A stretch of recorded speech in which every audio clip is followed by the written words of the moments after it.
I feel I match up very well with Volkanovski, and I believe I can beat him. Um, the power that I have in my hands, I can get him, and he's never fought a wrestler like me. Um, but yeah, in my opinion, he is the greatest featherweight of all time. What he's been able to do to lose the title, then regain the title, I mean, that takes a lot, and especially he's getting up there in age. Um, and to be able to compete at a high level, I have a lot of respect for him. But at the end of the day, he has what I want, and it's that belt. So if I have to take out Alexander Volkanovski, and I get the opportunity to do it, I'm gonna take him out.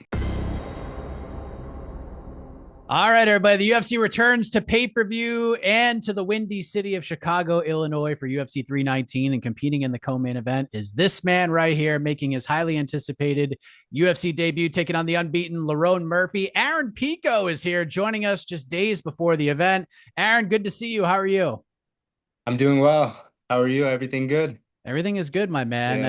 And look, here we are. A fight Yeah. on the books once again. You were supposed to fight Movsar Evloev a couple of weeks ago in Abu Dhabi. Evloev is pulled from the bout. And a lot of people thought that this fight with Evloev would be rebooked for this card, but you get Lerone Murphy instead. When did you find out that Movsar was officially off the table? Yeah, I found out 2 weeks before the fight. I was in Morocco at the time because I went there to train and acclimate to the time before I took off to Abu Dhabi. So literally right before I got on the plane, they told me that Movsar was pretty much out, and they were looking to reschedule something for August 26th. But it's no fault of fighters saying no, because to fight Aaron Pico on 2 weeks' notice, a 5-round fight, I totally understood. But they were gonna rebook me soon. So I went to Morocco and still trained and had a little bit of downtime. But when I came back, I landed in LA and got the text message that I was fighting August 16th against Lerone Murphy. So that's how it all went down. There's been a lot of speculation about this. Was it an injury? Was he pulled to fight Alexander Volkanovski for the title later this year? Were you or your team told anything specific about why you're not fighting Movsar anymore? Yeah, well, to be honest with you, I don't really want to air out what he has going on or anything like that. That's not my job. But honestly, what I can say is that he had a very good reason to not fight me, and meaning no, I mean that didn't make sense. I understand why he pulled out, and I'm glad that he didn't take the fight because he's not he wasn't doing good. It wasn't because he was scared or he was this or that. He had a very valid reason not to fight. So I just want to tell Mosar that nothing but respect, and I want him to come back completely healthy. Fighting is one thing, and we get so back and forth, and I got to fight this guy. But the most important thing is our health, and I want him to fight him when he's at his best. So I wish him nothing but the best. But I don't want to give the reasons or anything like that. So yeah, and I want the fans to know, like, oh, this guy wasn't ducking me and he wasn't scared or anything like that. Because Mozart's the number one contender in the world. He's gonna fight me, and he had a big opportunity, and nothing but respect. What a refreshing change of pace to hear somebody Yeah. talk like that. It doesn't happen all that often these days. And, you're Yeah, kind well, of it's true, changing the mold. Yeah. Yeah, well, it's true, to be honest with you, because as a fighter, you want to fight the guy when he's at his best. And I love when fans say, "Oh, this guy's scared to fight. This guy."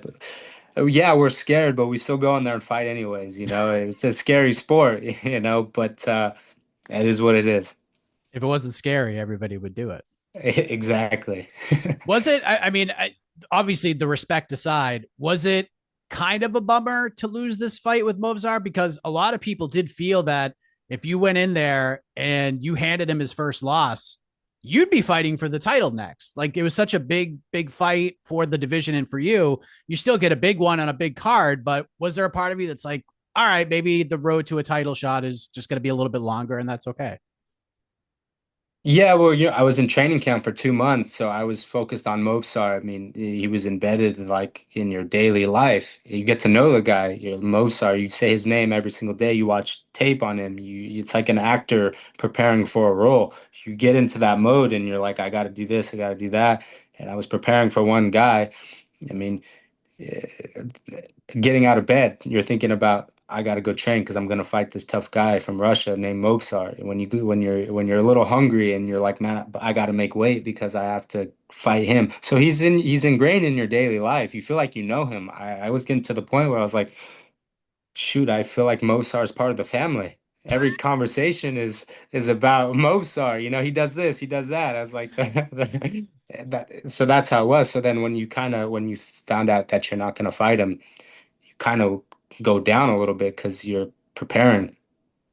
But I understand it's part of the sport, and the UFC assured me that they're going to rebook me fast. And Hunter Campbell did a great job and got me to fight August 16th. But I'm happy that I'm on this card. It's a bigger card, a lot more people. It's a pay-per-view. The only thing I'm really not happy about is it's a 3 round. I prefer a 5 round, but you can't always get what you want. Yeah. Well, now Lerone Murphy is apparently part of the family, He's part of the unbeaten, family. 17 fights. He's coming off some good wins. Dan Ige, Edson Barboza, Yeah, Josh Emmett, nothing to snarl at in any way, shape, or form. And it's all definitely the a all different test than all Movsar. great champions. They're all great fighters.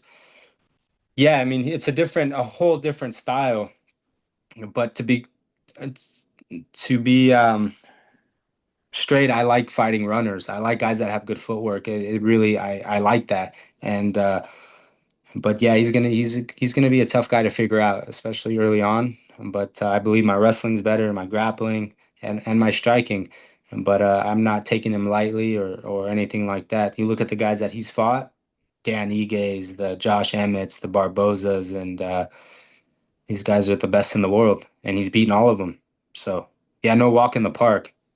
One of like I guess one of the big similarities between Movsar and Lerone is both guys maybe haven't I would say definitely haven't gotten the respect that they deserve. Like I know Movsar was kind of painted with this boring brush that sort of took off, and Lerone has sort of accepted he might be one of these guys that has to win a lot of fights before fighting for the title.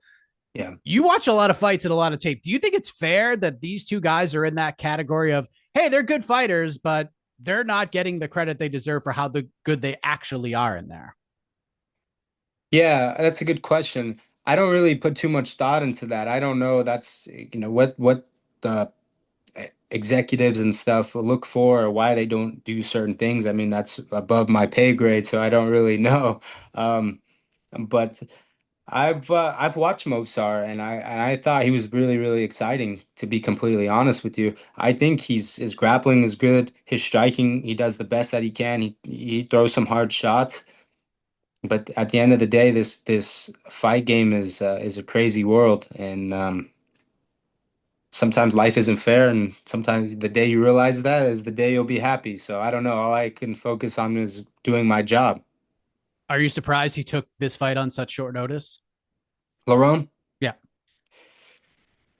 Um, no, I think I knew he was going to take the fight because they offered him the fight August 26th, and he said no to it, which I understand because to fight me on 2 weeks and 5 rounds, anybody in their right mind, you want to be you want to put on the best performance. So I'm not surprised that he took the fight on August 16th. And I truly feel he truly feels he's the best fighter in the world. So he has that champion mindset and he wants the title. Um, and he's going to do everything in his power to get it. And that's when I come in and stop him. I mean, that's just it is what it is. It's business. Well, you knew this day would come at some point. Your Yeah. first walk to the octagon.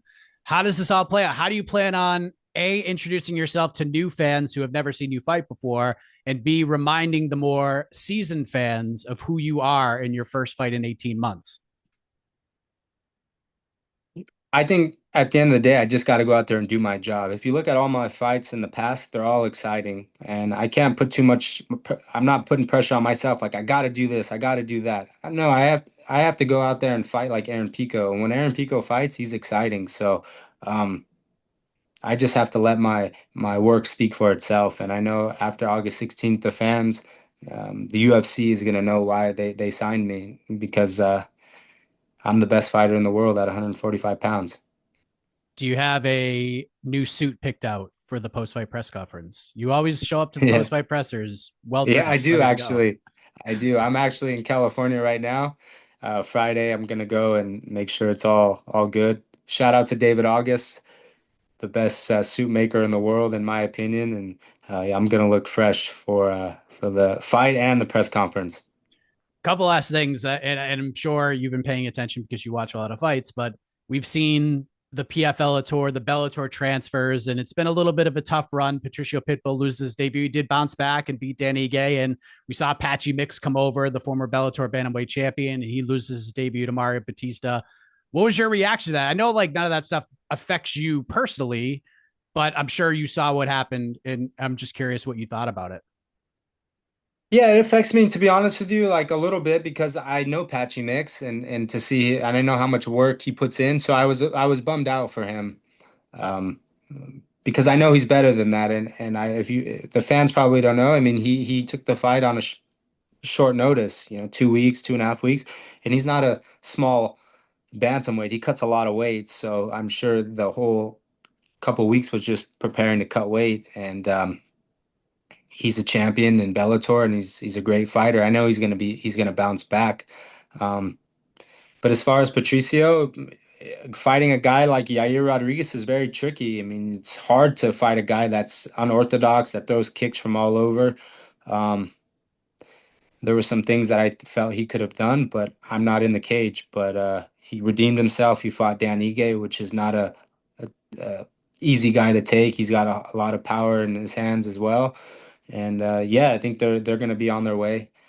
Patchy Mix will bounce back, and Patricio Pitbull is a guy that I gotta make sure I'm watching and studying because you never know, we may fight. He really wants to And fight you. yeah, that's surprising because he had every opportunity to fight me when I was in Bellator, and he had a year to fight me. He's offered me many times, and I don't know came to why it never happened. But in the end, as I think back on it, it was a blessing it didn't happen because I would have beaten Patricio Pitbull, would have won the belt, and I wouldn't have been able to be in the UFC for a long time. So God had a plan. I stayed patient, and now I'm ultimately where I'm at, ultimately where I want to be. So it's all good. I just stay in my lane and do my job. You signed just before Alexander Volkanovski regained the featherweight title because Ilya Taporia vacated and goes up to lightweight. Now Volk's back as the champ, man. A lot of people feel like he's the greatest featherweight of all time. If all goes well at UFC 319 and you just impress and you blow the doors off Lerone Murphy and everybody's talking about you, you're the headline guy when it comes to this event and your name is called, you're the available guy to fight Volkanovski. How do you feel like you match up with him if your name is called? I feel I match up very well with Volkanovski, and I believe I can beat him. Um, the power that I have in my hands, I can get him, and he's never fought a wrestler like me. Um, But yeah, in my opinion, he is the greatest featherweight of all time. What he's been able to do to lose the title, then regain the title, I mean, that takes a lot, and especially he's getting up there in age. Um, and to be able to compete at a high level, I have a lot of respect for him. But at the end of the day, he has what I want, and it's that belt. So if I have to take out Alexander Volkanovski, and I get the opportunity to do it, I'm gonna take him out. Well, first things first, UFC 319, Aaron Pico versus Lerone Murphy. By the way, DDP or Khamzat Chimaev, who do you like in the main event? Chimaev. I've been training with Chimaev. Oh, yeah, And that's right. yes, I've been training with him, and I can honestly say this guy when you see videos on Instagram, a lot of people are like, "Oh, this guy's a beast," and blah blah blah, and you see it. But when you see him actually in person, He's he, huge.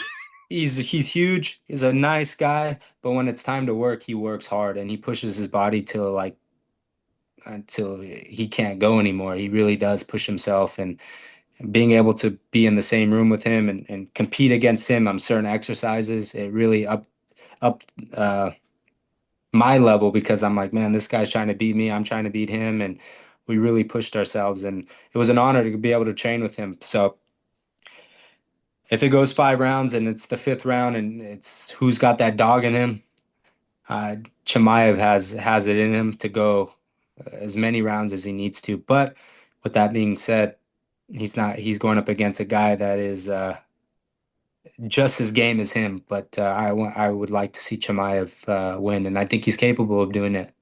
So this whole, hey, if Chimaev gets through the first 7.5 minutes of the fight, it's all DDP, overblown, the cardio stuff, right? For sure. Oh yeah, I can confidently say that he's not going to gas out. Well, I'm looking forward to that fight. I'm looking forward to your UFC debut, Aaron. All right, Congratulations thank on you. the signing. First time we had a chance to talk, and looking forward to this battle with Lerone Murphy. All the best to you, and we'll see you in that octagon in Chicago, my man. Yes, sir. Thank you so much, and yeah, it's going to be a great night. Tune in.